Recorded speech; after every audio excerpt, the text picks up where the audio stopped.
I never thought I'd be the kind of person to cheat. I always prided myself on being loyal, trustworthy, and committed.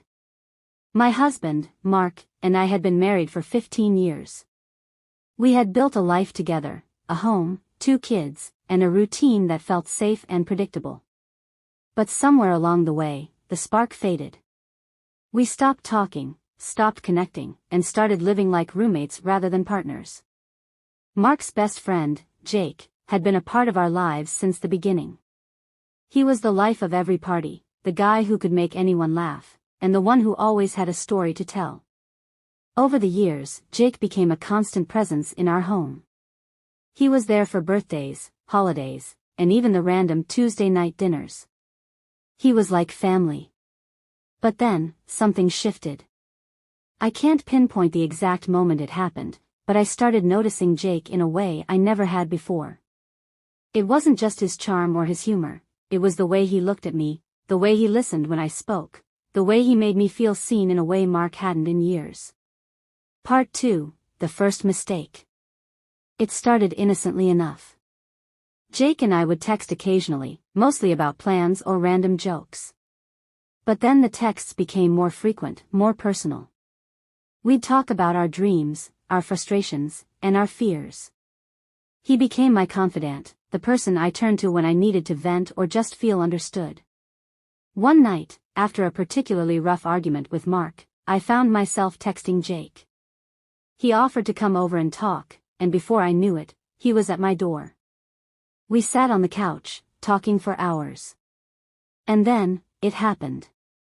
One moment we were laughing, and the next, we were kissing. It was electric, intoxicating, and wrong, so wrong. I pulled away, my heart racing, and told him we couldn't do this. He agreed, but the damage was done. The line had been crossed, and there was no going back. Part 3, The Affair. Over the next few months, Jake and I continued to see each other in secret. It started with stolen glances and innocent touches, but it quickly escalated into a full-blown affair. We'd meet at hotels, in his car, or even at my house when Mark was at work. Every moment with him felt like a rush, a temporary escape from the monotony of my marriage. But the guilt was unbearable. Every time I looked at Mark, I felt like a fraud. I hated myself for what I was doing, but I couldn't stop. I told myself it was just a phase, that I'd end it soon, but the truth was, I was addicted to the excitement, the attention, the feeling of being desired. Part 4, The Fallout. The affair lasted for 6 months before everything came crashing down. Mark had always been trusting, but even he couldn't ignore the signs forever. He started asking questions, noticing the late nights and the sudden changes in my behavior. I tried to lie, to cover my tracks, but the truth has a way of coming out. One night, Mark confronted me.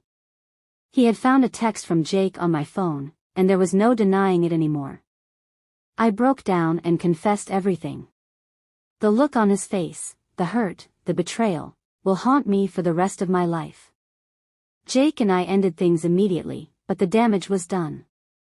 Mark moved out, and we separated. The kids were devastated, and I felt like the worst person in the world. I had destroyed my family, and for what? A fleeting moment of passion? Part 5, The Road to Redemption. The months that followed were the hardest of my life. I went to therapy, both individually and with Mark, to try to understand why I had made the choices I did. I realized that I had been unhappy in my marriage for a long time, but instead of addressing it, I had sought validation elsewhere. Mark and I decided to take things slow. We started dating again, trying to rebuild the trust that had been shattered.